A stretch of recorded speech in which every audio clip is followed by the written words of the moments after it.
Hello and welcome to Free Cheese episode 422. I'm your Joe Dix, joined by Mark Augustiniak.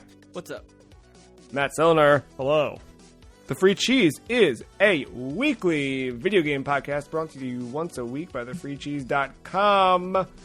This week, it's all about the Metroid. But not yet. Because we've got more to talk about beforehand, like Konami and our game of the year in just a moment. But before that, Matt, if you were going to come up with a Halloween-themed G Fuel flavor, what would it be and why? Oh. Oof. My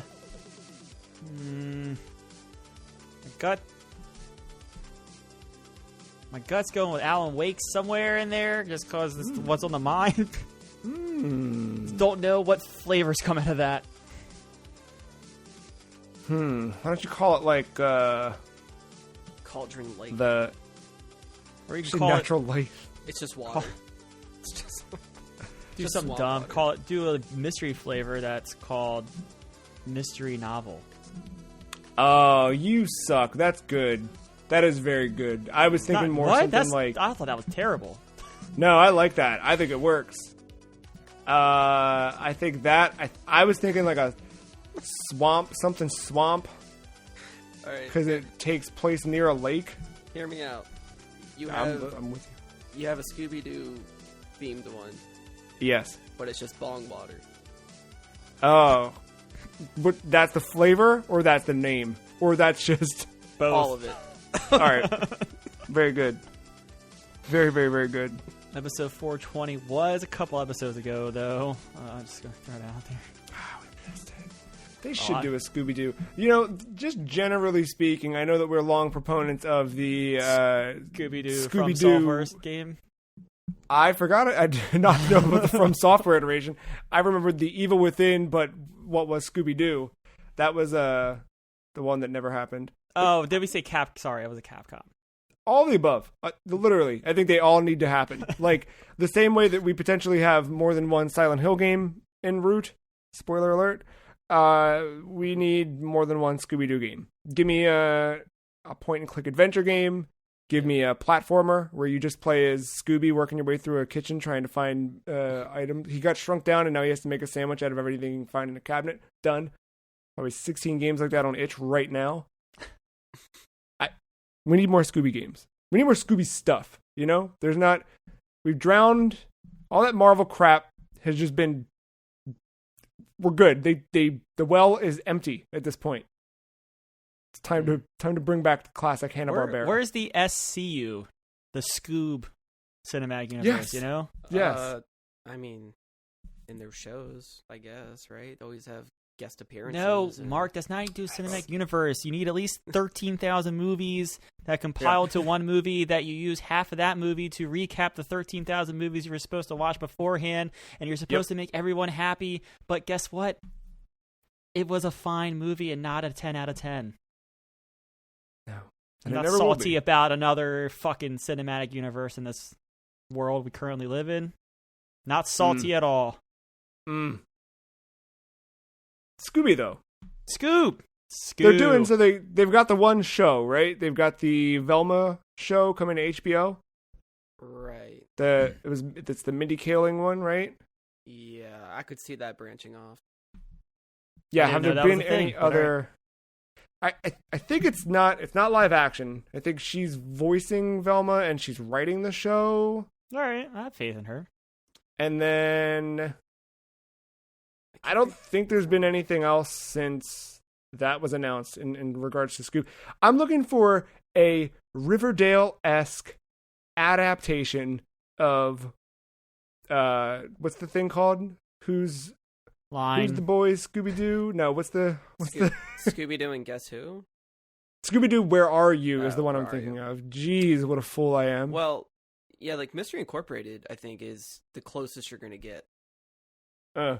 Which, that's still, like, one of my higher up, like, recommendations for anybody. That one, it does some good world building. The episodes are consistent. There is an overall story. There is lore. They're not one-dimensional characters. It's pretty good. Look, it's been an absolute long time since I played the SNES Scooby-Doo game. I want to say I remember it being fine, at least. I think I at some point toyed around with it on Mister and had a decent enough time. Again, though, we need to go deep into the Scooby lore, man. I'm ready for it. I think the world's ready for it. I think legit, we've talked about this. I know that most of this weird opening segment has been sort of tongue in cheek, but I think we've talked before about how there's not enough cool, creepy stuff for kids now, and kids suck for it. You know, like there's the ones who know, and then they're good, but that just means they have good parents. And there's the rest who are just, they're gonna grow up wrong. I just realized I kind of look like Shaggy right now. For the listener, Mark is indeed got the right kind of facial hair going and a green short sleeve shirt with hair kind of parted the right way. I mean, legitimately, it's not a deep V-neck, but it's a green shirt nonetheless. And I just saw a brown dog run by. That Mark has a life-size to scale sandwich sitting next to him also. Maybe high as I speak. We don't know. Or hungry. No, or both. Both. Yeah. Did either of you check out what was it called? Scooby-Doo Incorporated, maybe? The comic book reboot that had no, Scooby-Doo Apocalypse is what it was. It was like a modern day, and Shaggy was a hipster. No shit.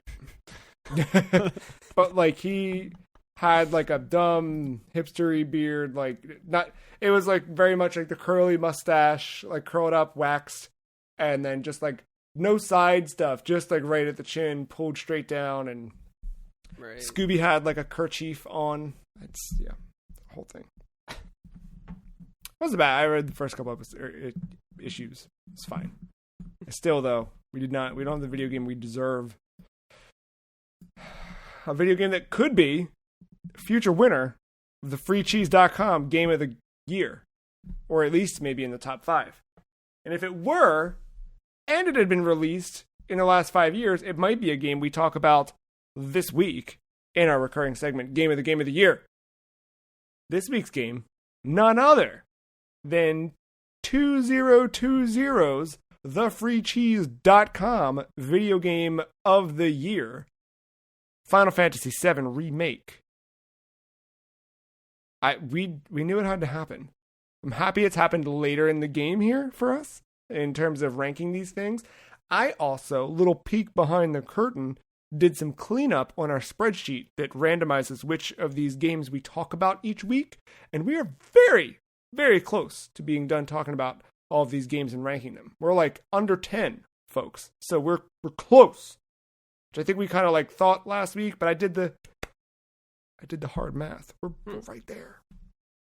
And being right there, we got to talk about Final Fantasy VII Remake. It came out last year. Since then, I know that Matt has changed his ways and opinions on Final Fantasy 13-3 Lightning Returns. Oh, yeah. And Final Fantasy 15.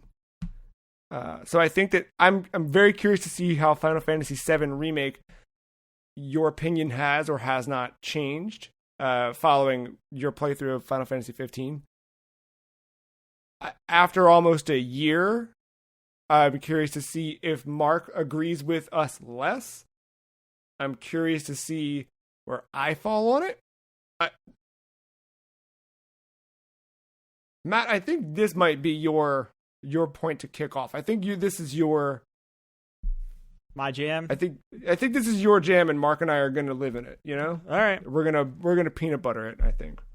Okay, great. So my after 15 is probably the biggest thing that would alter any view or I don't know, opinion of this game. But 15 just I saw the foundations of what led to 7, and I think 7 did them all better.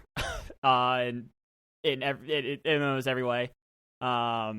From the switching of the characters to being a little bit, I feel like I was in a little bit more direct control of all of my characters, not just because of switching, but because of the abilities that they all had, the materia. I feel like the story in 15, I feel like was not paced well at all. I think 7 addressed some of that. The side quests are not good in either game, but they're better in 7 because it got you to combat faster. And you may say that 7 is a part 1 of an ongoing saga. I argue that. I feel like, yes, there is a continuation to it, but it's going to feel more like a sequel to a game that has been complete because of the way 7 Remake kind of wraps itself up at the end. I felt that was a definitive ending besides some of the epilogue stuff. Honestly, if Square came out tomorrow in a press release and said, we know everyone was excited about that stuff we announced, but we've decided that we're not going to move forward with parts 2 and beyond, that I'd be fine with it. I thought that game, it was a great reimagining and retelling of that first story. It leaves a lot of questions, and that's fun, but I think also you could fill them in as fan speculation and have just as much enjoyment as wherever they take it. Maybe. And then, like, the other part of the story, I think that, you can say that this just rehashed 7. Yeah, it's definitely, it's got to retell a good part of that story to set up its later games. But it took some liberties from what would be like the opening few hours of original 7. This not only flushes it out, flushes out some side characters in cool and unique ways. It stretches out some parts that were not overshadowed, but you kind of had to quickly wrap them up. And then just the story itself changed a lot, I feel like, especially with the spirits. That is a totally new thing. I don't want to spoil it, but like it's going to shift the way they tell the rest of the story going forward in a weird, unique way, where it feels almost like a side story to 7 in a weird multiverse scenario, right? So, I think too the part where like remake, rehash all of that. The interesting thing there for me is I think this redefined what I want in a remake these days. Like, and I think it's perfect because it came at the tail end of a generation that was repeatedly punctuated, I should say, by remasters, re-releases, remakes, etc. And I think that we had a pretty good run, I think, in that last generation of original titles and things that were first in a series, new franchises, new whatever. But we also had a lot of stuff from the last generation that just got brought back in a way that the idea of a Final Fantasy VII remake, even besides itself being Final Fantasy VII the remake, it's kind of tired, right? Because everything's been remade, everything's been brought back out, everything is still there and whatever. And I think as well, and I know this is a little bit more my own personal shift in taste and where I've ended up these days, but all of that stuff is still accessible. Even though I'm going a way different way these days with Mr. Crap and hooking a CRT back up like an idiot, there's still like, you can go on a PS4 or a Switch and you can play PS or Xbox. You can do any of those. You can play Final Fantasy VII. And I think the fact that this came out and was so wholly different, I think it needed to be, right? Because you can still play that game anywhere. And if it were the same thing but prettier and a new combat system, it wouldn't have had the impact that it did. But now there's more intrigue behind it, right? Like, if we had hit the end of that game and it ended exactly like you expected disc 1 to end or whatever disc to wrap up on a cliffhanger, not all, but many people probably would have just said, well, I guess I'll go back and play the original. And then you play all the way through that. And if the next 3 parts that come out are beat for beat the rest of that game, you're going to have diminishing returns on people who are intrigued by playing it. because it's just going Right. to be a prettier version of what they already know. The story's still the story. And I think that this, brought in a new audience in me, because I had never finished that first one, all the way through. Does intrigue me to go back, but also intrigues me to go back knowing that I'm not going to get the full picture of what they're building now. And I hope that more remakes aim for something like 7, Yeah, I mean, at the same time, I hope we can get away a little bit from remakes as we get some original titles. That's an industry thing that I'm not going to get into right now. But I think I'm going to say that like this is the most fun I've had in a combat system since Arkham, any of them, or Shadow of any of them, or even Mad Max to a degree. And that alone is like one of the reasons why this is like one of my favorite games I've played, and I feel like I've said that a couple of times in this little segment now, but it's true, especially last year. Like it definitely long shot my number one game from last year, and I still think it stands the test of time. I think they did that the upgraded edition, intermission. Oh, I forgot what the hell it was called. Integrate. And then Anyway, they did that DLC with Yuffie. That was fine. But the upgrade on PS5, playing at 60 and in 4K and prettier, I think just added that extra shine to those JPEG doors that the PS4 just couldn't handle anymore. And yeah, I'm very high on this game. So I don't know. What do you all think? I still think that like even by the time we recorded Game of the Year, I had come down a bit on where I felt about this game, right? Like, because I think had this been a game we played right after and then gave it Game of the Year, I would probably look back on it now a little bit more harshly. If like we overreacted. I still stand by our choice, but I think it's also indicative of what 2020 was in video game releases, and that's the bigger part. Is that, and I mean, hey, we haven't talked about RE2 yet, but like for 2 years in a row, our Game of the Year was a remake, which I think goes into a little bit of your point. Like, what are we doing? Like, yes, these are new, again, reimaginings of a game, and they're bringing new people, they're bringing new interest, they're renewing interest, all of that, but it says a lot about things where that's where we ended up. So I don't know. And even then, like I look at this year, and I know we're not quite there yet. I really don't know what Game of the Year I have nothing on my radar. I don't know where you guys are at, but I look at that and I'm like, what was this year even like? I can't imagine it's going to be wins. Deathloop wins by sure, yeah, that'll be the one. But like, you know what I mean? Like I'm looking at that stuff. I'm like, I don't know where we're even at. Like I don't know. So anyway, I'm rambling a bit, but that I find that interesting. And again, I think that it still deserves the award. I think that it earned it, and I think that it makes sense that it was the best last year. But it's weird that it was the best last year. Like. Yeah, but all right. So I'm going to throw it out there. Unless Mark, you have anything to add? I have a good feeling that whatever I said before last year, probably still similar because I still have yet to touch this game, and I probably won't until it hits PC. That's just how I mean, nothing against the game itself. It's more against the platform, if anything, and just my situation. Also, I after playing on PS5, it's going to be tough to recommend that game on PS4. Honestly, yeah, especially my PS4. And but still, from afar, I still think what they did is overall a pretty good job, well done, despite its blemishes. Yeah. Just, I mean, whatever's already been said here, I'm just going to be echoing that, I feel. But I still have pretty good positive feelings towards it.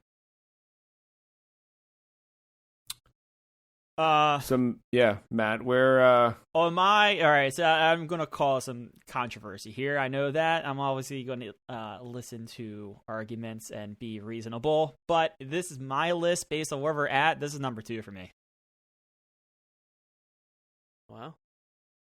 So I was looking more in the Yakuza Like a Dragon Devil May Cry 5 area. Okay. Here's the weird part. Like, I feel like I would put this over Smash, but I feel like it's weird that it's above Resident Evil 7. You know what I mean? Like,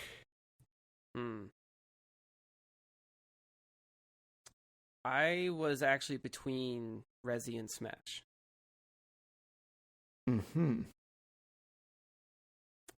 But okay. But Matt, I can see Yakuza being above it in some ways. But this is also both games I have not touched. Matt, would you accept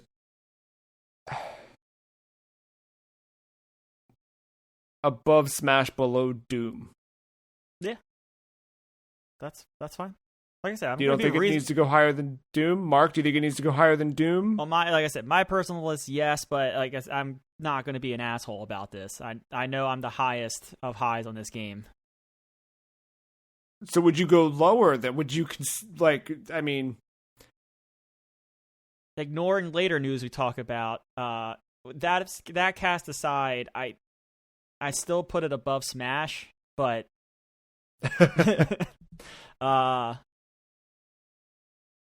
yeah, no, I kind of agree that it's weird to put 7.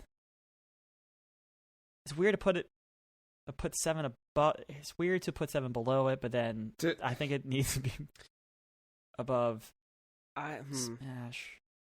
Does Smash need to move? I'm kind of having it below Smash, but above Resident Evil. Weird.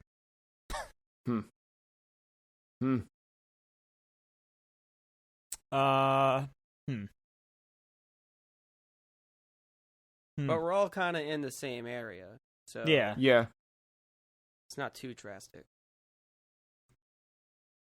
Okay, well then we have to. I think when we've run into this before, so I think the approach we've taken previously, and I don't know if this is the correct one, but we look at the sum of all its parts and finding those weakest links, right? And I think that Final Fantasy VII does have those. I think that there's a lot of good stuff there, but there's a lot of stuff like the box minigame. While I got good at it and had fun doing it, I think the side missions, like Matt mentioned, they were a means to teach you combat, but they were mostly wholly uninteresting and boring at times.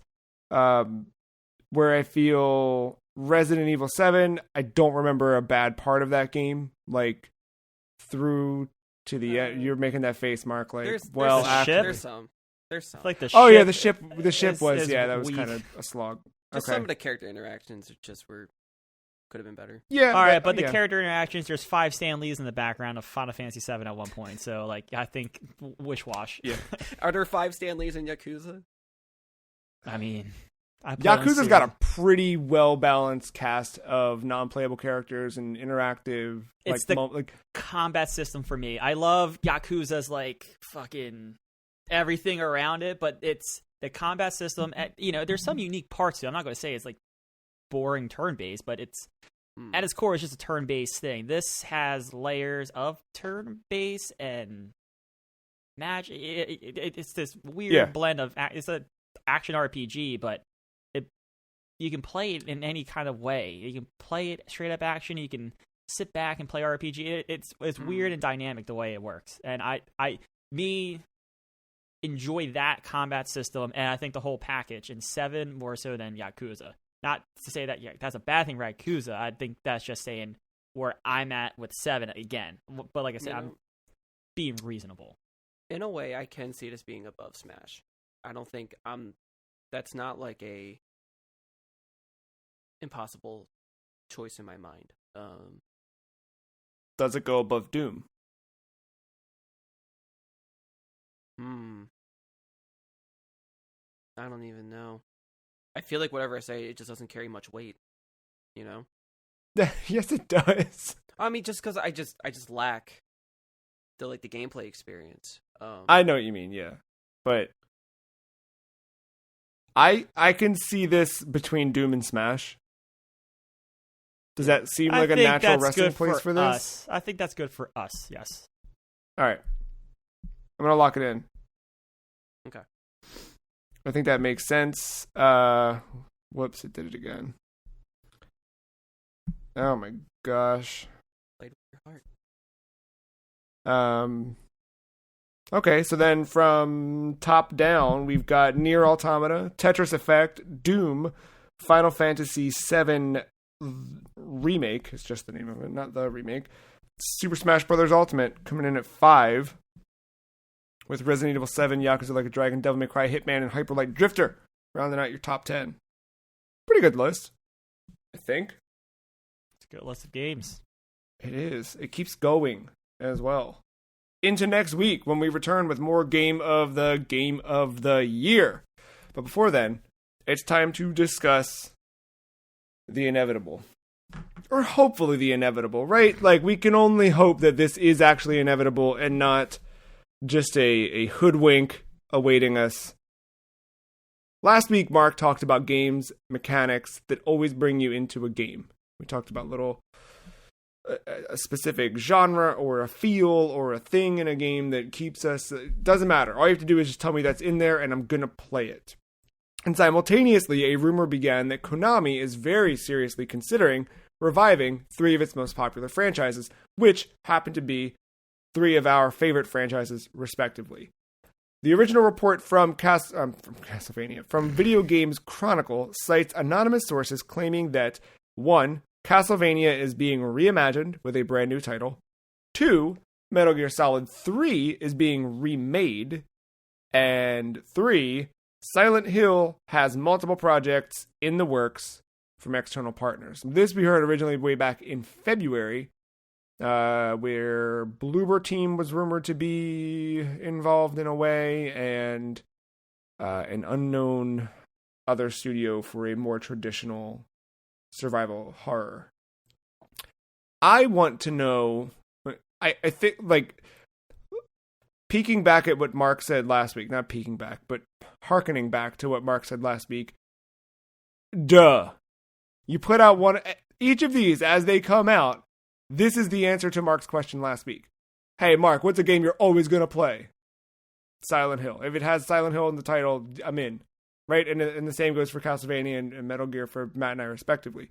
Or me and Matt, respectively. That sounds weirder, but you get the idea. So, I guess the question from this news story is more, Matt, what do you want in a Silent Hill game?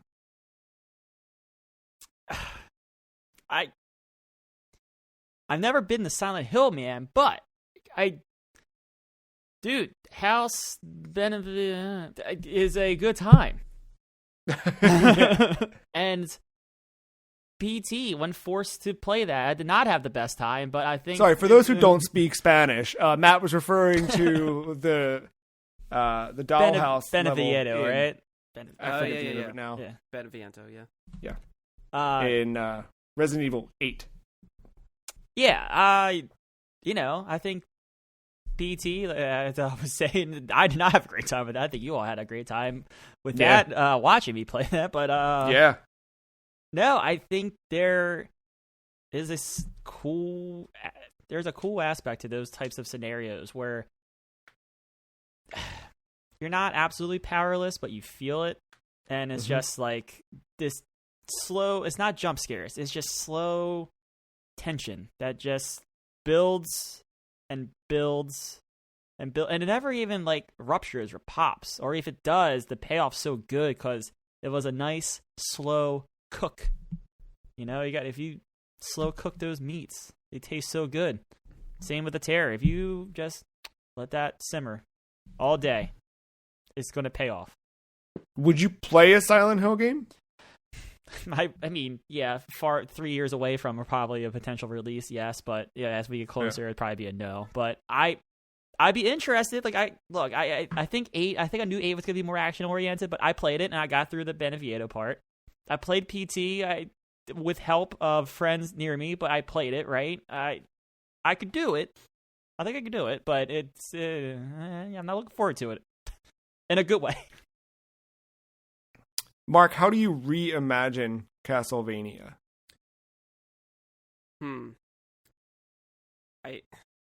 There's like, whether it's 2D or 3D, I think making it co-op is something that needs to happen. Not just how they did with like Harmony of Despair. Like, they were on to something there, right? That is the title, right? That is the Sure. the one that was on Xbox Live. I think that's Harmony of Despair, I believe. Yeah. Not exactly that, where it's just like an all-star cast and you go in and the map is super zoomed out because everyone's so far away. I'm talking like, well, Portrait of Ruin kind of had it. They were starting to tap into something there, like with co-op or something like that. Where I think it's cool where you could just navigate the castle on your own, but you're still working together. And then, like, you know, one of you can maybe be a Belmont if you so wish. Someone uses a whip. And then the other person... that was, yeah. I wanted to know, like, is someone a Belmont, or are you both vampire hunters, or is it co-op in that? Like, what's the... So, what I was thinking, because if I could do this, I would so want to do it. I would... there's 2 Nintendo 64 Castlevania games. And I forget the names of them, but they kind of coincide with each other. I think they use same characters or similar characters. If I remember correctly. I can fill that in if you'd like me to. Well, whichever has the characters in the one where you play as Cornell. That is Legacy of Darkness. Yeah. I thought the whip user in that was also the protagonist in another game. The way that 64 worked with Legacy of Darkness is they made it, realized there were some things they could clean up, so they kind of like remade the same game and re-released it a year later with some characters that were cut from the original, that kind of stuff. It was in a way of doing like an expansion pack, or you know what I mean? Like it was something like that, but they made Intergrade. Castlevania Intergrade. Kind of, right? Like kind of that, except thing. it was, this is a cartridge, so we just need to package it as a new game on the system. But it's a lot of same, Well, I would want them, like, you know, like Cornell and then the whip user, I would want them to be together in a castle, just, you know, just messing everything up. And but that could also work with platforming puzzles or some minor, maybe one person needs to be in a clock tower room while the other person has to be somewhere else in order for like a door to open or something. I don't know. I think it's cool to kind of reimagine what Netflix did with Castlevania Combat, but make that a playable thing. Like being able to like combine your abilities together and actually do stuff with that, and or use that to your advantage to navigating places as well. Like there's a lot there. I think 3D would be the most beneficial with that when it comes to like exploration and actually going with like a grand castle. Like actually feel the scale of that. I think that'd be very cool. It's like open world, but you know, indoors. God, that'd be yes, You were right. It is Harmony of Despair. Yeah, okay. Or you know, you could just do a simple kind of plays like Symphony or however, but just have 2 people just beating ass everywhere you go. That's also fun. Always down for that as well. Yeah, but I feel like that space is so crowded these days that not that they couldn't do it, but I if they really are reimagining, I like more where your original line of thinking is. Yeah. Rather than which to that end, I'm a little disappointed to hear that the Metal Gear project is a remake, because we just said, like, remakes can be good and remakes can do things for the franchise, but for me as an outsider to Metal Gear, outside of like trying this, trying that, I'm supposed to jump in, and 3 is the first one timeline wise canonically, right? I mean, yes. I know not really, but like out of the main 1, 2, 3, 4, 5, it actually is. It is 1, 2, 3, 4, solid 1, 2, 3, 4, 5, and Peace Walker. It predates Peace Walker. Mm-hmm. Okay, did not realize that. So then maybe this does make sense that this is the first one that they remake this, and it is what it is. But I also feel like I would, I don't, because then for me, then the idea is we're going to be back in the same thing that like,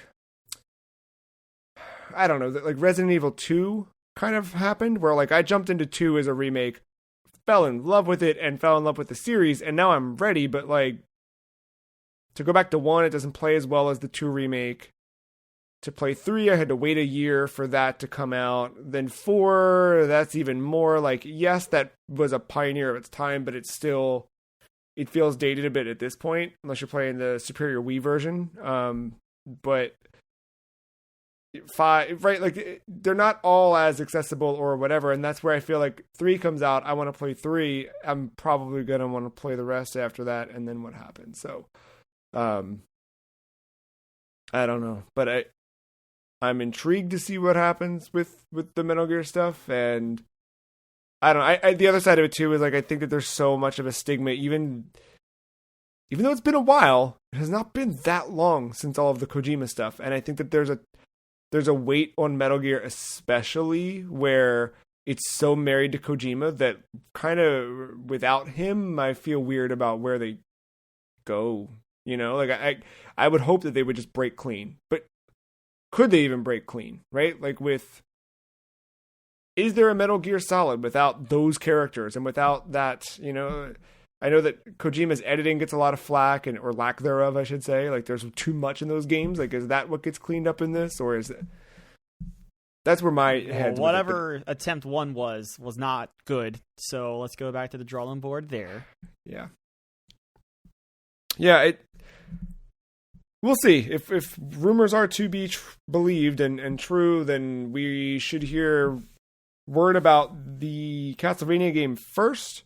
I believe starting next year is what the Video Game Chronicles article said, and then the others subsequently after. It wouldn't be a total shock. I mean, there's been some stuff. It has not been core video games for any of these franchises. Silent Hill probably the longest, but there's a very, very, very popular Netflix show, so popular that like hanging out on certain Castlevania spaces of the internet, it's dominated by people who've never played a game. They've just watched that show. And then when they go to talk with people who, came from the games first, it's very much like trying my first Castlevania, and they're always picking the worst one or whatever. But like, I think that that's an interesting piece. I think that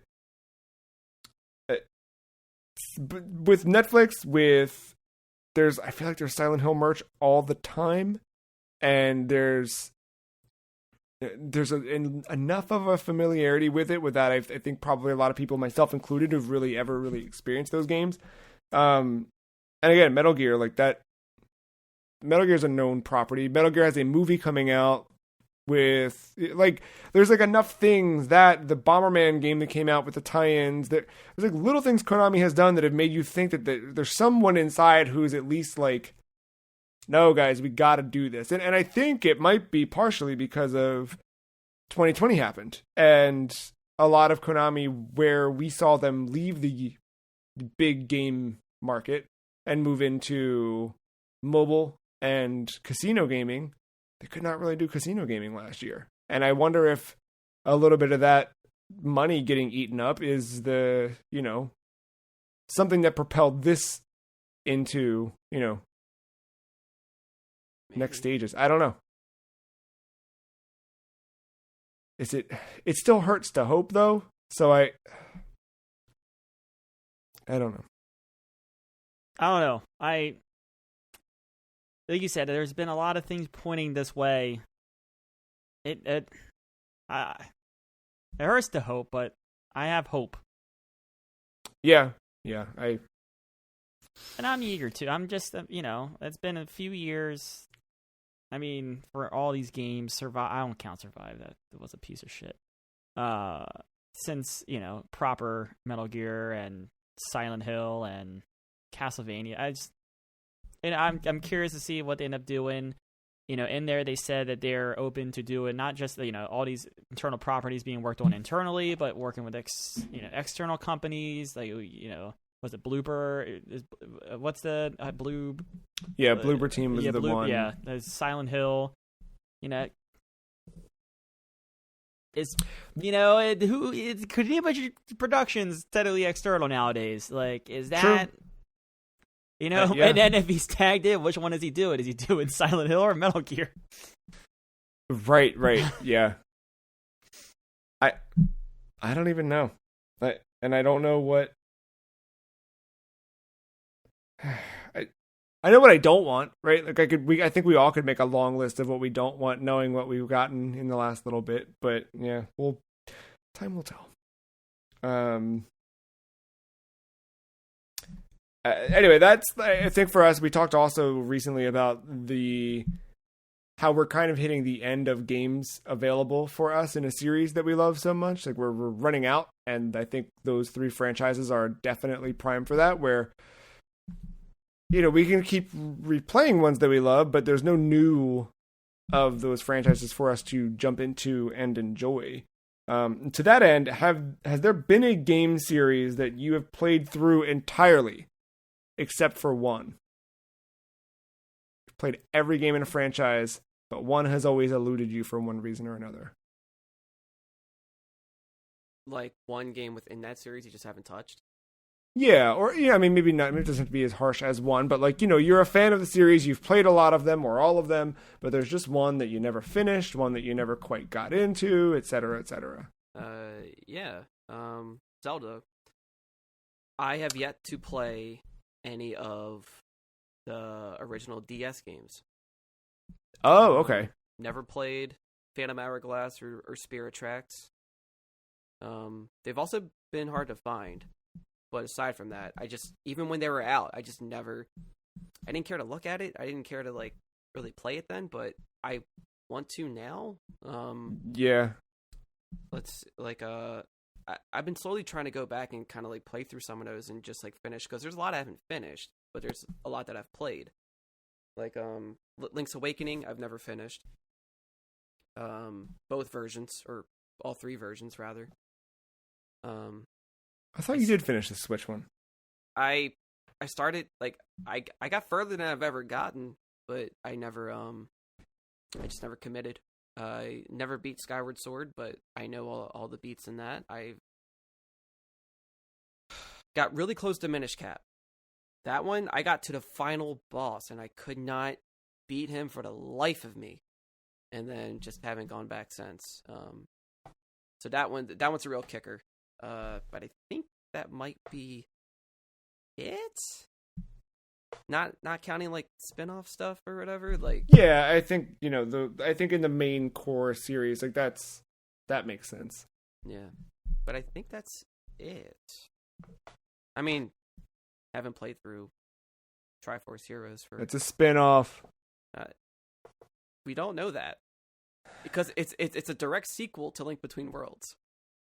Yeah, but I look at it as the gameplay is not a. Four Swords Adventures is in the timeline, so I don't. Still, I would still call Four Swords a spin-off. For me, I look at the core Zelda game as The Legend of Zelda : something of the something. Like, it's got to have that. I mean, the Four Swords mini game on the Game Boy Advance or the DS, like that one, sure, but the full GameCube game, like it is a full ass game. Not great, yeah. But I don't know. But it's also like a made up timeline. No matter how official that shit is, it's all made up. True. But yeah, yeah. So I think it's only like maybe. So I guess the DS games, they're the ones I actually have not legit touched. Yeah. So I guess it's only 2 games I haven't played out of the series. But I think they're so like close that you could even roll them into one in a way. Yeah. Yeah. Matt, how about you? Has there been a series you love, and there's just one that eluded you, or you don't care for, or? So one is not an EA Sports game because once you play one of them, you played them all. With that being said, funny enough, Metal Gear is actually kind of in that realm. I did not finish 5. After the initial story, that game gets weird and hard in some ways. And at the time, I think other stuff was coming out. I just never picked it back up. So I never finished 5 technically, even though I know the ending and I know that story gets messy in terms of how it's told and stuff like that, and things are just left hanging. And then I probably played like halfway through 3 and never finished it. Once again, know all the beats, know where the story lies, know what's important, kind of going forward into the other games. And then Peace Walker, funny enough, I do consider like that is a very good game. I like that game a lot. I think that has a lot of cool things going for it, especially, for it being that was PSP, right? Not Vita. Yeah. So like, I think that game has a lot of cool mechanics for being on the PSP originally. But its boss fights, like there's definitely some co-op stuff they intended to incorporate for a lot of that stuff, and it's those boss fights become very just like tanky and rinse and repeat for about 10 minutes in a not fun way. And I don't ever 3 and 5 I think at some point I will finish, but Peace Walker I just don't see me ever going back to finish. Yeah, that makes sense. If you could time travel and play that, just buy a rail pass and then ride all over Tokyo, then maybe. But otherwise, for me, Metroid 1 was the one out of that whole line of video games. Metroid 1 I've played, but it always feels weird to me. It always, especially after playing the games after in the series, it always just felt like Samus doesn't move the right way or jump the right way, or there's certain attacks you get in later games that just didn't feel like they worked in the original Metroid the same way, or that they were missing. And even though I had played it for a while and let myself wander and there's been times where I've looked at a map to play through. I've never just played it, defeated Ridley and Kraid, and then gone and defeated Mother Brain, made the escape. I think even in the like Switch online version where they have like save states you can jump into and fight whatever, I think like in that one I beat Ridley just to see the heck of it, and then never bothered to actually do the other ones where you're fully equipped or whatever. So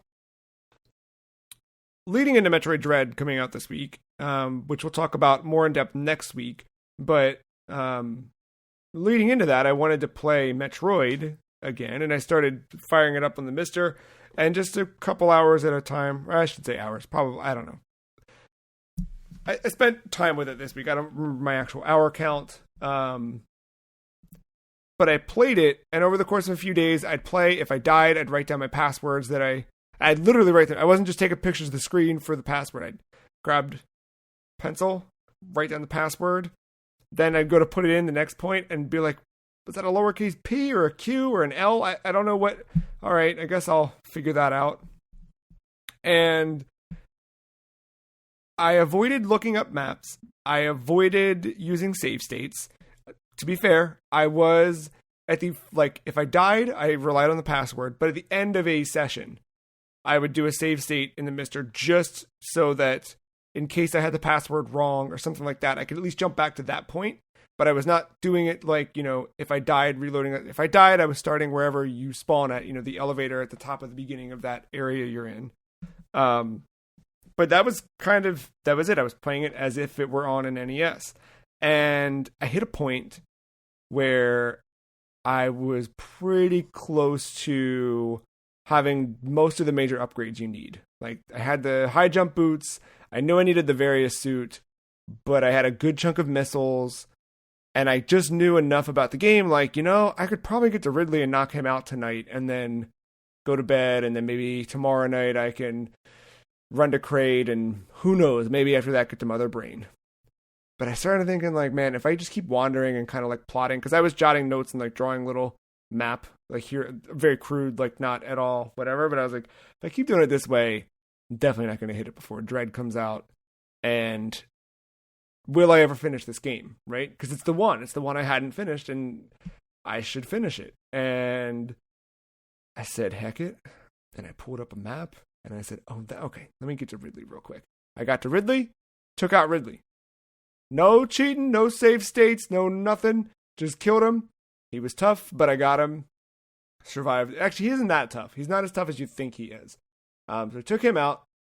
And then once defeating him, I was like, all right. And I looked at the clock and I looked at when I had to go to bed. And then I looked back at the map. And then I said, well, I can get to Kraid. I run to Kraid, grab some pickups along the way that I knew. Or I grabbed some pickups organically. Some I was like, is there anything I'm missing before I go to Kraid in this area? Like any missiles that I can grab quickly or energy tanks just for completion's sake, just so I have it. I already have the map. I've already crossed that, I'm there. So why not just take a peek? Grab stuff, went to Kraid. Almost died at Kraid, but I didn't. I took out Kraid, all good. And at that point, I'm like, okay, I know because I've seen people play it, the Mother Brain fight. I could do the Mother Brain fight pretty quickly, I'm sure. Why don't I go just do that real quick? So that one, pretty easy. I didn't need the map to figure out where to go. I know where to go to get to Torian. Get there, you shoot the statues, you go down, you find Mother Brain. This is the first part of the game where you actually encounter the titular Metroid. And you have to freeze them and then shoot them with rockets to explode them. So I did that along the way, and then I did a save state right before Mother Brain. I went in, and Mother Brain doesn't actually attack you, but there's all these defenses in the room that attack you, and I died at those. Because I got a little over, not confident, but I should have backed out of the room earlier than I did to go try and refarm and heal up and get more missiles, but I didn't. So my missile count got low and my health got low and I died. I let it do the natural respawn. I was like, I'm not going to pull a save state reload. I'm just not going to do it. And I get back and at that point I had 6 energy tanks. I'm down to, if you die in Metroid and you respawn, it respawns you with 30 health, period. Not 30 and then all of your 6 are filled. It's 30. So in order to refill that, I'd have to go through and just kind of farm all the Metroid. And in order to get my missile count back up, I'd have to do the exact same thing. I looked at it and I looked at the clock and I said, I'm reloading the save state. I could do it. It's not that I could not do it. It wasn't a matter of skill in that sense. It was just a matter of time. So I justified it in that way to myself. And I got to the end. I did it at that point. No more save states, no more saves coming. I did only that one reload. I went through. At one point, I got all of the barriers knocked down between me and Mother Brain, and I backed all the way back out, farmed Metroid till my health was back up and all my missiles were full count again. Went back in, took out Mother Brain, made the escape. Hurrah! The galaxy is saved yet again. But you kind of have that guilt pinging in your head, right? And I justified it for myself, and I felt okay about it. And it's, to me, it's no different than so many modern conveniences that we already have, right? Why would you do something when you could do something that's the exact same result but a little bit faster, right? I would not have gotten I don't think, any different sense of satisfaction had I sat there and actually spent 25 minutes farming energy drops and missiles from the Metroid. If it were a matter of skill, sure, right? But it's not. You're just shooting things, waiting on them to die, and then collecting the pickup when it drops at random, and then you've just wasted whatever. So I had that kind of shame in my head, even though should I have? I don't know. You have that thing where you fear being called out as you didn't do it right or you didn't play it the real way. And I don't know. Do you have that? Do you feel that in your head when you play certain things a certain way? Do you care? Matt? It bothers me a little bit, but I think there's context and scenarios to it, right? Earthbound, I think, is a great example. That game came with the strategy guide. So I did not feel bad at all using the strategy guide the entire way through. And I don't think that altered my experience with that. Actually, it probably enhanced the experience I had with that game because I could easily see there being a lot of frustrations, especially going behind the waterfall. Isn't there a wait for something moment I always complain about in Simon's Quest? Well, that's the thing, dude. If Simon's Quest had been packaged with one, right? Or I think Simon's Quest is a good example because that game has weird, stupid things and won't play it because of it, despite me saying, dude, just play it with a guide and you'll love it. Because you will. But I think in you and even in me, up until I finally did it, there's a thing that's like, I can't play with a guide. That's not how it was intended to be played, right? There's that just little nagging voice that sucks. Mark, you had an before I called on Matt, but what do you think? Like, does this ring out in your head? Do you care? Do you shame yourself for these things? I think at one point I might have had some kind of thought like that, but honestly, anybody who was trying to gatekeep a way of you playing a game, it's like, who cares? Like, you're going to play it a way that you're going to enjoy doing it, right? Or like, if you want to be really hardcore about it, I think you just would have been playing on a straight up NES at that point, right? Right. But it's like, and I get trying to like capture that experience, and I don't think there's anything wrong with how you're playing it and whatever you're doing, you know? You just picked how you did it. Who gives a shit? But those thoughts have definitely happened for sure. Usually with the older games too. Like on the 3DS, I would play the virtual console games, and yeah, I was like, maybe I shouldn't do like save states or something like that. But I'm just like, you know what? This shit gets too frustrating. I don't need this on my mental health right now. I'm gonna save state. Like, it gets to a point where I just don't care anymore. But yeah. But I still try to be fair about it to a degree. I kind of like I don't want to like cheese the game. I don't want to abuse any of these things. But I still think it's important to have like that net to catch you whenever you're trying to do these things.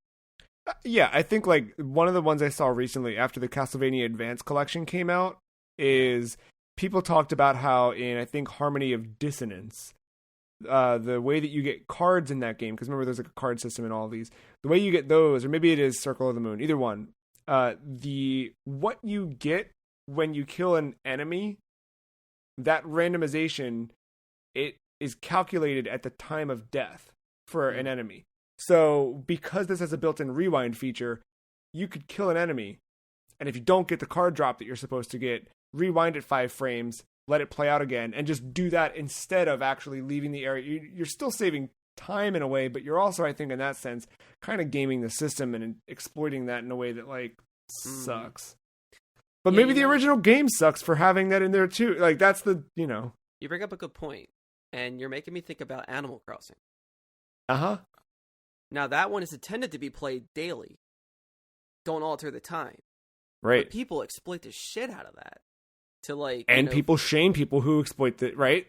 Right, like farming the beetles, getting the money or whatever, but it's like, I see both sides of that. I see where, yeah, that can be annoying because you kind of want the natural progression of things to just happen the way it's intended, and like, cool, you get to like celebrate each moment.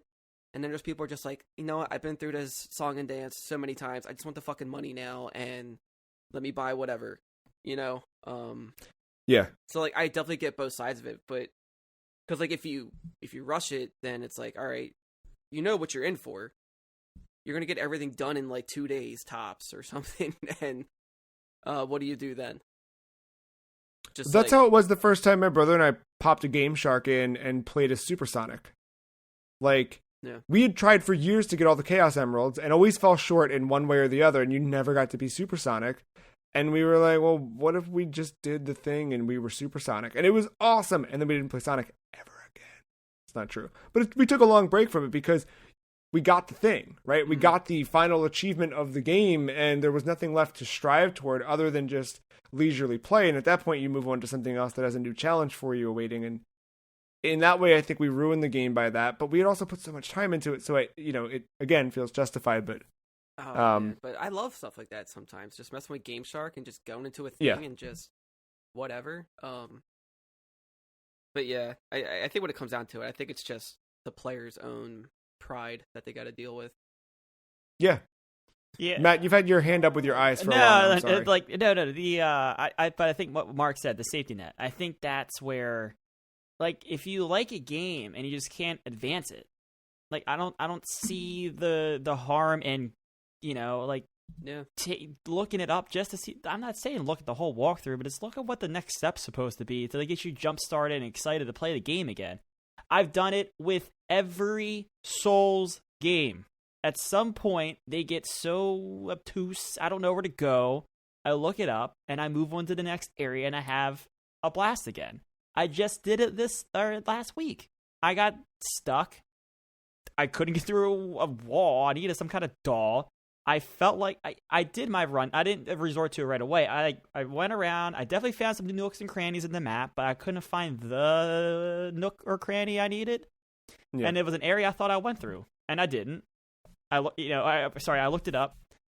I thought I went through the area. I did not. Boom. And I would never went back. Did you feel guilty about it or ashamed that all. You had to look it up? Or Not at all, because I looked where I needed to go, and then I kind of like put it back down. I didn't look ahead. I didn't look at the next areas. I may have accidentally seen like a couple things or whatever, but like nothing, that's gonna impede my progress. Nothing that is impactful in that way. But yeah, no, I did that, and now I'm enjoying Dark Souls 3 again. And I might have run into another area, but guess what? I backtracked and I found another little nook and cranny. Like, it's just when you feel like you've exhausted every avenue, sometimes you just need a little kick in the butt. Also, those safety nets are great when you think your game is stuck. Like, you think it's bugged out. Yeah. Well, so funny. Would you play a Dark Souls with save states? Yeah. No, because that ruins the whole gameplay loop. I would. You said yes, Mark? Yeah. I don't got time for that. I don't. But I think to Matt's credit, though, right? Like, the gameplay loop of that is you are intended to die. You were intended to fail because you need to learn from that failure and you need to build on that failure to get better. And can you actually get better if you're not failing? And I think that's an interesting element, too. Also, you need to learn that fucking stab in the heart when you lose 15,000 souls that could have banked for 4 levels, and and you lost it because you were an idiot, not just because of dumb luck, but because you got a little too greedy, right? And I think that's the part that's. I get impatient with grinding. You don't grind. Nah, I don't want to get into it. You don't really grind in these games. Though. To me, dying and starting over is grinding. You're learning. Yes, but. You're fighting the same enemies over and over. Yeah. But you fight them faster as you learn. That's true. I'm just saying it comes with a price. I don't know if I'm willing to pay that price. Also, then you get overconfident and then you die, and then you find that's when you find the true balance and everything. But it's funny that like none of this was an issue before the internet, right? Right. Like, no, dude, everybody sucks. You know what, though? There were some dirtbag little kids you'd go to school with who... But even then, I feel like, if my brother and I were like, oh, we got Game Shark and we went supersonic, I don't think anyone was like, well, I did it with all the Chaos Emeralds. Like, I don't remember that ever happening. I remember someone being like, cool, can you show me? Can I try? That's what I remember from that. I just like, booklets were so, like, important with a game. Yeah. Yeah, first two pages were your story setup. And then that was honestly what got me not into, but as I was starting this, that is what I allowed myself to look at before I ended up looking at maps for Metroid, is I went to Metroid-database something. Don't remember if it's .com or .net, but shout out to y'all. And I looked at the scanned manual and read it cover to cover, right? Like, what's the lore? Get me back in 1987 in America. Get me back there. Let me see what's going on as a negative 2-year-old and put myself in the mind of Samus. Have there been any games that, like, I remember for me, Breath of the Wild being one where I stuck to not looking anything up, and I didn't. I played that one legitimately all the way through without looking up a hint on where to go, without looking up whatever. I used only the in-game systems and only the in-game guidance to get myself to the end of that game.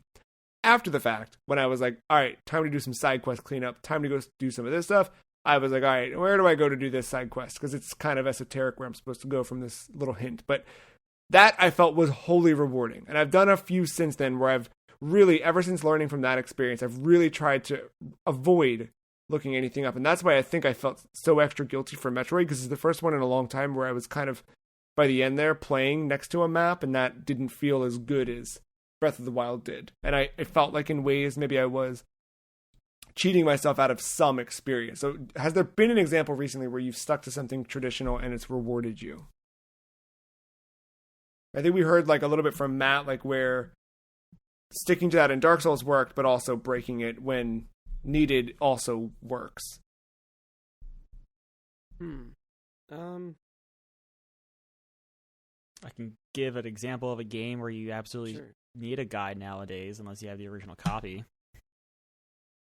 Oh, the old Metal Gear. Yeah. Would you play a game called Metal Gear Solid, but it's Richard Gere, where you have to like sneak your way through his career? Only if you make it. All right, I'm gonna. Where's all right, so we have the Sonic fan made celebration. Where's the Metal Gear one with this so-called Richard Gere Solid? Dude, I'm in. No, at some point though, the original I want to say is the back of the whole disc. Mm-hmm. You know, the case. That's the word I'm looking for. Because I don't own any of them anymore. The case has a codec you need at some point, and you're told to ring into it at some point during the plot. And if you don't have that code, the original, you have to look it up on the internet. It's a very dumb. It's a very dumb and Kojima thing. Isn't that kind of what happened with the PlayStation Classic when that dropped? Yeah, because I don't think it has. I think you need the case. I don't think it's in the manual. I don't even know if the manual is in the PlayStation Classic. Are you talking about the digital PS1 Classic, right? Yeah. Oh yeah, no, yep. Or no, I'm talking about the little baby PlayStation. Yeah, I don't think it has manuals, and also I don't think it's in the manual. I think it's on the case. I think it's on the case. Oh, right. It's a screenshot on the back of the box. Yeah. Right. Yeah, which is a issue for one if you own the PlayStation 1 digital download on PS3 or on this PlayStation Classic. It's a problem for you at some point. Right. Oh, that's an example of the opposite. While I was, I guess, giving Mark some time and me thinking. But the question was like playing a game traditionally, like just like without a guide or whatever, just like kind of just going in. Yeah, or like have you gone back to something classic and played it without using save states, even though save states are probably readily available? Things that have been added to the Switch Online stuff or any of those. I don't know if it's fair to count Turtles in Time because it's like a short game.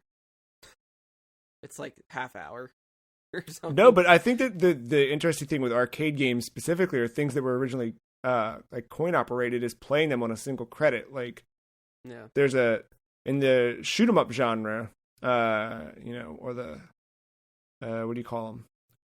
We're gonna call it shoot 'em up. Light gun.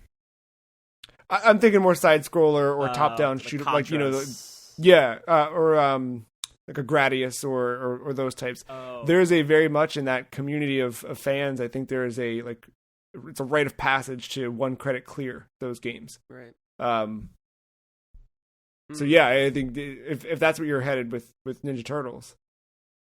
I mean, yeah. But if I was to go back further than that, like if I'm thinking like OG Zelda or the first Mario, I would probably play those without a save state, see how far I can get. Would I pick it back up after that is the question. But yeah, I mean, I don't see a problem with playing it, original way. Yeah, I think the original Zelda is a great example too. That was after Breath of the Wild. I tried to do that one just on my own, and I got pretty far, but not. Yeah, Mario got tricky for me, and like first time I ever beat that game, I did have to use a save state only because it was like half net, half not, because I was stuck in a Bowser castle, and I had the right idea, but I couldn't execute it right. So I had to look up to make sure I was doing the right thing. Oh yeah. Because it's like, it was one of the castles where you have to go a certain pathway. You have to go over and under certain obstacles in order to reach the end, or else it's an endless loop. I was like, how are you supposed to know you're doing this right? Yeah. And then you just gotta. It's short, so thankfully the loop wasn't too long. But that I know exactly the one. I don't know if they do that before 8.4, but they definitely do that in 8.4. That one, yeah. Yeah, I think they do it twice, but it's like longer on that one or something. Yeah. And then if you play Lost Levels, there's just way more of that all throughout the game forever, which sucks. And why would anyone? Anyway. Speaking of why would anybody do something, Sora has been added to Super Smash Brothers, coming out on October 18th. Announced in the final Super Smash Brothers Direct from Sakurai last week. Hey man, I think it's cool for fans of Kingdom Hearts. People have been wanting Sora for a very long time, so much so that Sakurai confirmed during the presentation that during the poll for Super Smash Bros. For 3DS and Super Smash Bros. For Wii U, Sora was the most requested character to be added as DLC. Now, the full results of that poll have not been revealed to the public, but we have been given. Sakurai reached out to us with the results of the bottom ranking. So I asked you guys have he sent it to us in 3 different chunks. So we each have different lists here of who came up at the bottom. But who did you guys get from Sakurai as the bottom of the list for the least requested character? Tingle. Yeah, just one. Because the thing, listeners, you have to assume is that the least requested were all folks who were voted for once, right? Second probably would have bumped them up a little bit higher. But this, obviously, they weren't requested at all. Then they couldn't have ended up on the list. But yeah, I was very disappointed. Yeah, Tingle right there at the bottom. That makes sense. And then Matt, who else was with Tingle right there? Magikarp. Matt, yeah, that of course. Flopping around. I had this because I inquired a little bit about this, and I found out it's mostly because of the Miiverse integration for the game that led to its short-lived, albeit brief popularity. But someone did request the gnome from Too Fast for Gnomes. Whoa. That was one. Did you guys have another one on the list there from Sakurai? Bottom of the... I forget his name, but it's the professor that's with Rob, the robot.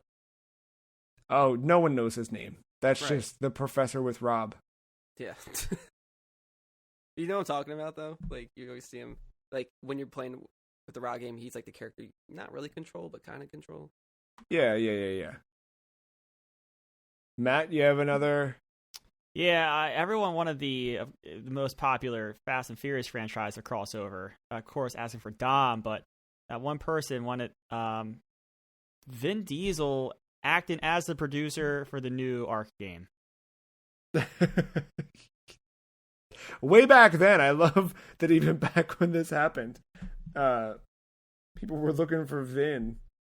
Right alongside the last one I have here is Ben Jackson, nicknamed Smasher. Course, from the hit video game Fighting Force, but only one person really remembered that game and wanted to see Ben Jackson brought to life in Super Smash Brothers. That's it. When do you think the next Super Smash Brothers video game release is?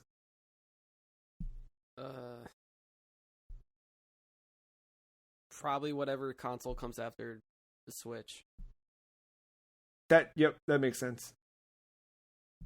Like, I'm not counting the Switch Pro thing. Like, nope. Yeah. If there's an actual like 4K Switch that Nintendo says there is not, if there is one of those in the next few years, to act as whatever we would call it, the super, not even Super Switch. I think it needs to be out of the Switch family of systems, because even if there is a beefed up one, I assume at this point Nintendo is fully iPhone, iPad with this, right?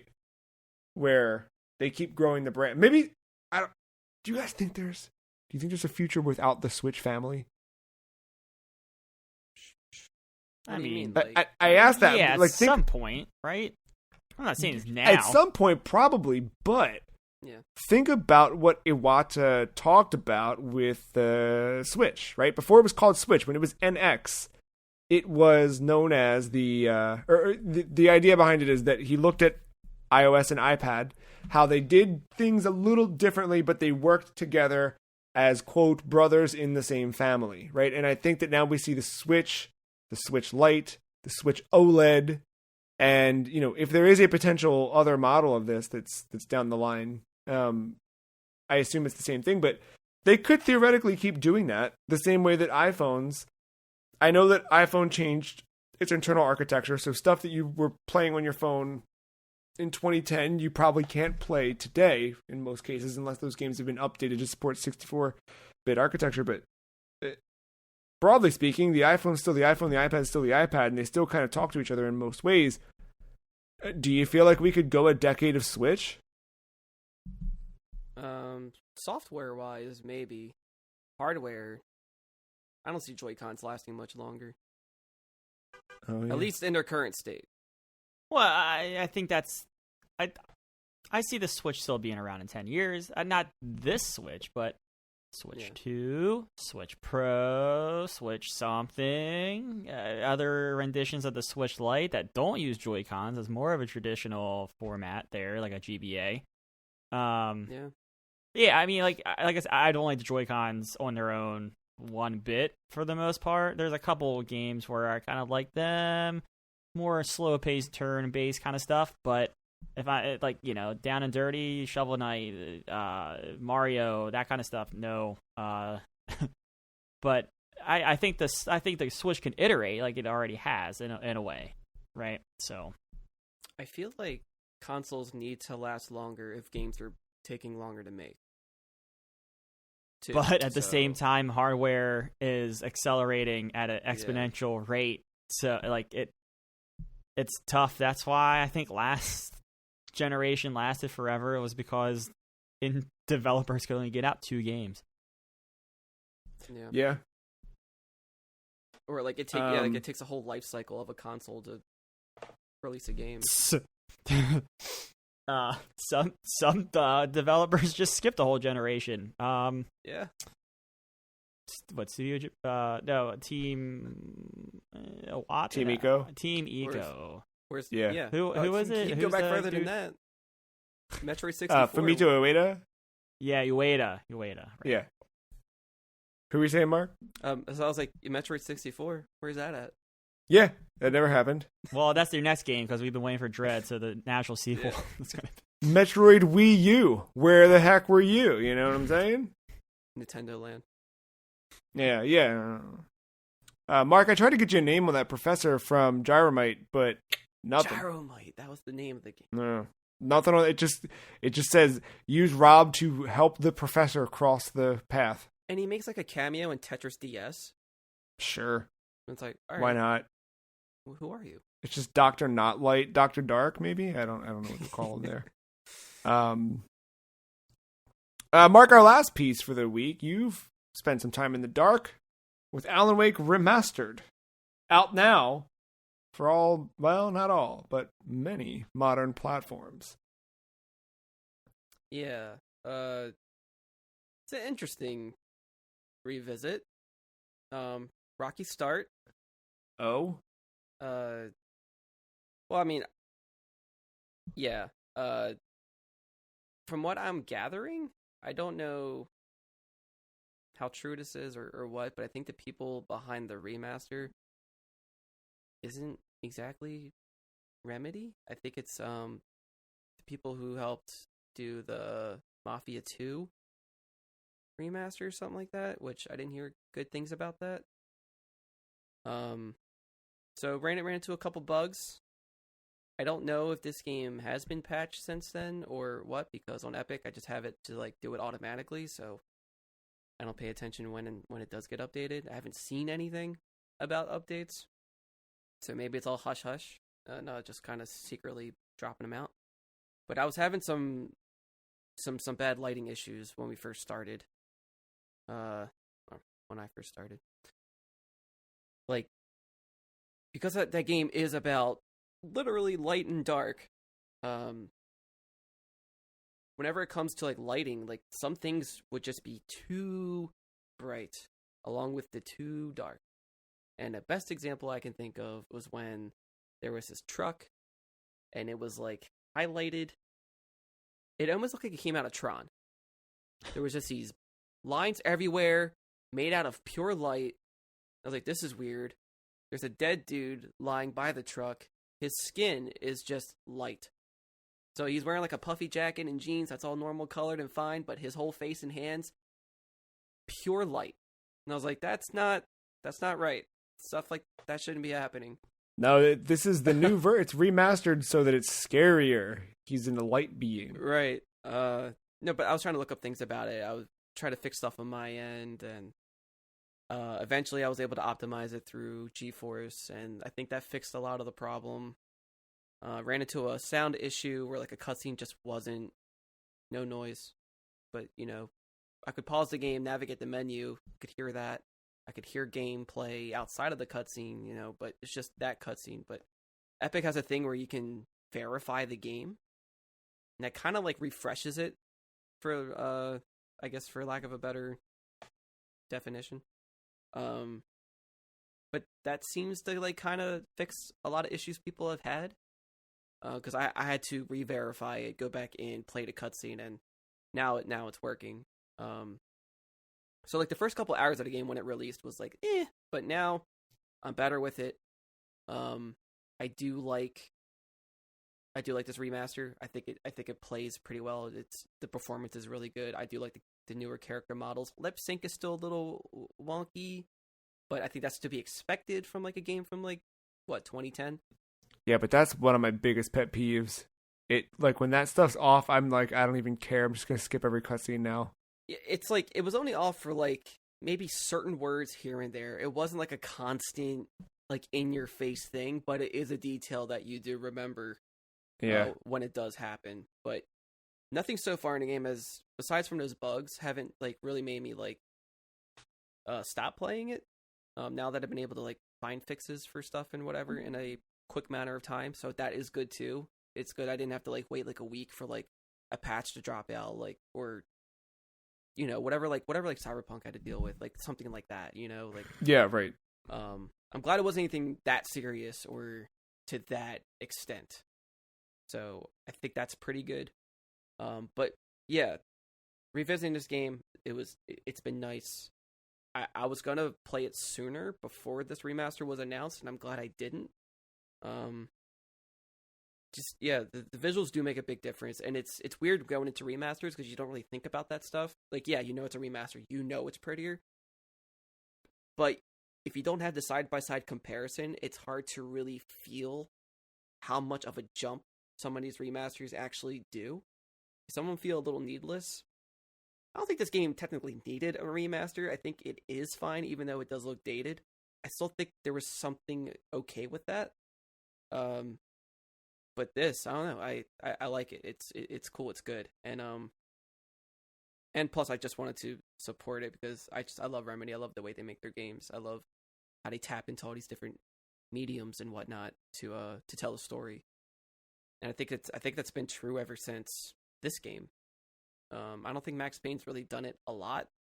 I know they had like comic book cutscenes, but I don't think they had too many like live action related stuff in the games, if I remember correctly.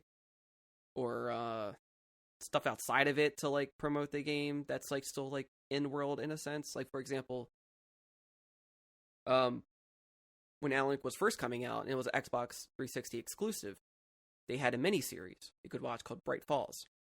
It was a live action series. It was about 6 episodes, about 5 to 7 minutes each, and it focused on a different character unrelated to the game, and it would just kind of just like introduce you to that town, to that world, and it'd take place right before the game, so you could watch this, and then when the final episode was out, I think like the game just released, so you could just jump right in, and you're a little more acclimated with everything and kind of what to expect. And I thought that was cool. So I did watch all that, and I have the collector's edition from 360, where it's like it comes in like it looks like a book that it comes in, but it's the game, like a bonus disc, and there's actually a little novel inside of it. I don't know if I call it a novel, but there's a book inside of it called the Alan Wake Files, and it's written by a character in the game, and it's all about within that world, all these recordings about what's going on. It gives you more, opens up about the lore a little bit and kind of about like what's going on with the supernatural side of it. And I thought that was really cool. So, kind of goes with my question here, because I kind of do this with a lot of games. Like I do these things to like set the mood if I'm really looking forward to it or if I'm hyped about something. So it's like, yeah, like watching that show and like reading this book here and there.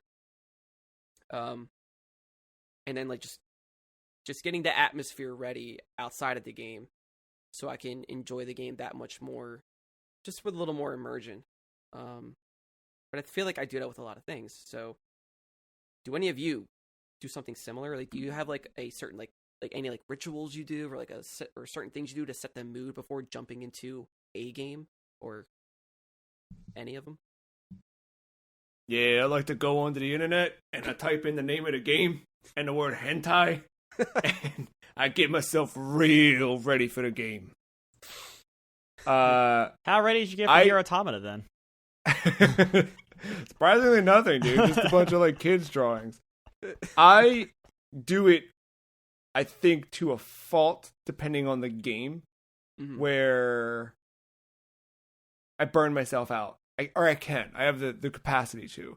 I think it happens more with something that's a larger franchise than it is with a single off game. Like with Alan Wake, I remember playing that earlier this year, and I didn't go all the way in to each of those elements of it, but I did I started to tiptoe around the edges of, let me watch Twin Peaks again. Let me do that. Like I'm doing those things. And then I remembered like an interview with, it wasn't Miyamoto, but it was someone on the team who made Link's Awakening, and how they talked about how between it and for Majora's Mask and even some of the side characters in Ocarina of Time, they were very inspired by Twin Peaks because of how weird, quirky the characters were, and that's what they wanted to do with the periphery characters in those games.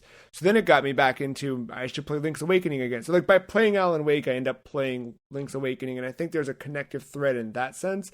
Where I do it to a fault is like, I get that Pokemon itch, and I can't just go play a Pokemon game. I need to then buy booster packs, and I need to play the trading card game, and I need to go into this thing and read these theories, and then look up this hentai, and then it's all all of that all over again. But I think I do that to an extent.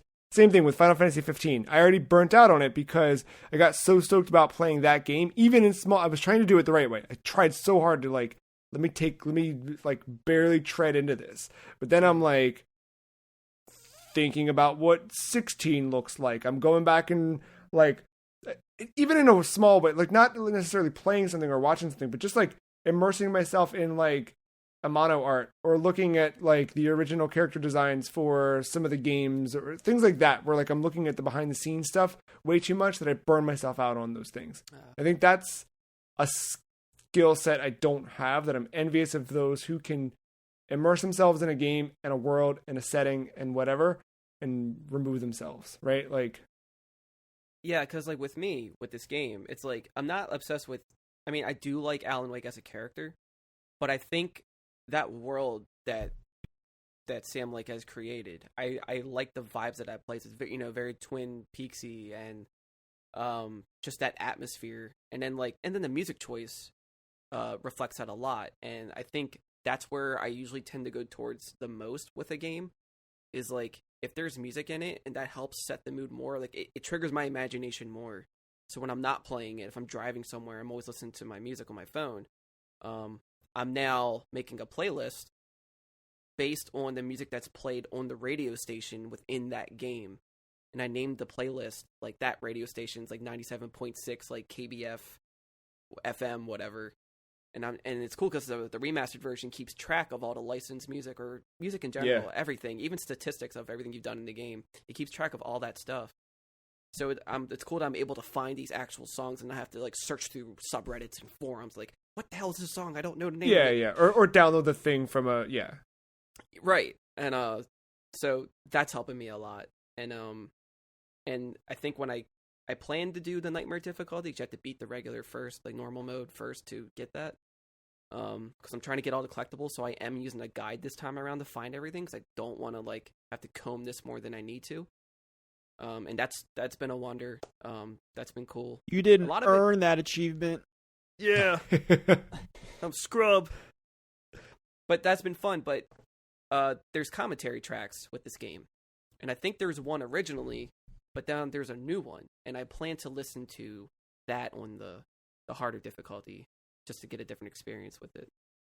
Because I love it when Sam reveals his creativity and his imagination. I like this. Yeah, that stuff's always inspiring. See how people tick.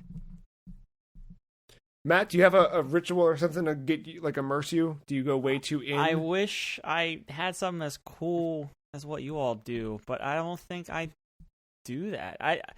If anything that I do, and it's something that almost detracts me from ever starting a game, is I feel like every time I start a new game, unless I know it's a short one, I feel like I need to have a 3-hour block set out to start it. Because I feel like I've seen too many games that start so slow before they pick up, and I feel like if I put it down during that slow part, I'll never pick it back up again. And I just feel like the chunk of time that I feel like I need for some games is absurd, and I never give myself the time to do it, because Zone of the Enders, have it downloaded, been looking at it. I feel like I need 5 hours to start that game. I'm never going to have 5 hours to dedicate to that game. And that sucks. That's just something I do to myself. But at some point, if I do really want to play it, I will start it. I feel like Yakuza at first, that first 2 hours did not go well for me. And I almost fell off that game completely. And it turned into one of the best games I've played in recent memory. But, yeah, no, that's a bad ritual I do. I don't have a good one. That's just a bad ritual I do.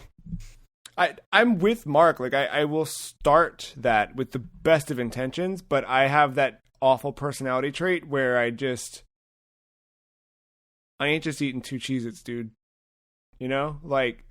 I mean, I've done all that. Or nothing. And then I'm sick at the end. Yeah, burning out and flying too close to the sun. Yeah, I've definitely have been through that multiple times with things. I was telling Matt earlier, I couldn't sleep, so I'm reading comics, and then I read something, there's a new character reveal, I'm like, this rules. Then I'm like, well, I should probably see if there's any hero clicks of that, just because why am I thinking that at 3 a.m? And then I'm looking at the latest hero clicks releases, and I'm like, let's just all get super into hero clicks. That's where I'm at. One turn of a page, one character I hadn't seen before, and then I'm like, well, I need to know everything about this character that's ever existed, and I need to know every iteration of it, and I need to know, have there been any books since this book came out where this is in? And then, thanks to the stupid internet, I can answer all that stuff in 30 seconds and then have way too much at my disposal. And maybe that's the problem on this year 2021's recurring theme. It's time to remove the internet. I think. That's exciting, though. I'm happy that bugs aside, that, again, another generation can enjoy it. Sorry, I looked that up. That's why I was so focused when you were talking, Mark. I don't know. So, evidently, there was a 1.03 patch that was considered a day one patch when the game came out. And there was a 1.01 and a 1.02 that evidently came out before the game even launched. So I don't know what that means. That came from website. It wasn't from Remedy. It was another website that I don't have pulled up anymore because I'm an asshole. Yeah, right now, I'm on Remedy's Discord, and that's the best spot where I can find people talking about any issues they've had. Game Infinitus. But people in the Reddit are linking to it. That doesn't mean anything in social media nowadays. Yeah, I'll just leave it at that. I think I'm gonna revisit this one for next week, but I'm curious to hear, have you guys, or what would be a good playlist to accompany a game that you're playing? So listeners, if you have an answer for that, write in podcast@thefreecheese.com. What's the game you're playing? And what playlist? It doesn't have to be long. Some people can make a playlist that's very long. With 3 songs would work well or complement the game that you're in to put you more in the mood. I think right now is often a time of year also where I find myself more attuned to specific playlists. Last year I made a playlist of songs that I liked listening to when I was skating a lot in this weather. So like that is coming back in the rotation again. There's that. I think Mark's talked about it as well. A few weeks back, like the recurring spooky playlist. So what game are you playing right now, and what 3 or more songs complement it well? Between now and next week, I think we're all getting into Metroid Dread. Oh yeah. Matt with one level darker, I suppose, or more vibrant, I suppose, than the rest of us, with that new Switch. And then you two have a very exciting week ahead of you with the imminent release of the PC demo for Monster Hunter Rise that I know you've both been looking very forward to. Anything else on your... I know there's not going to be much time, but anything else on your radar this week? So, Back 4 Blood comes out on the 12th. Oh, right. Shit. Gosh.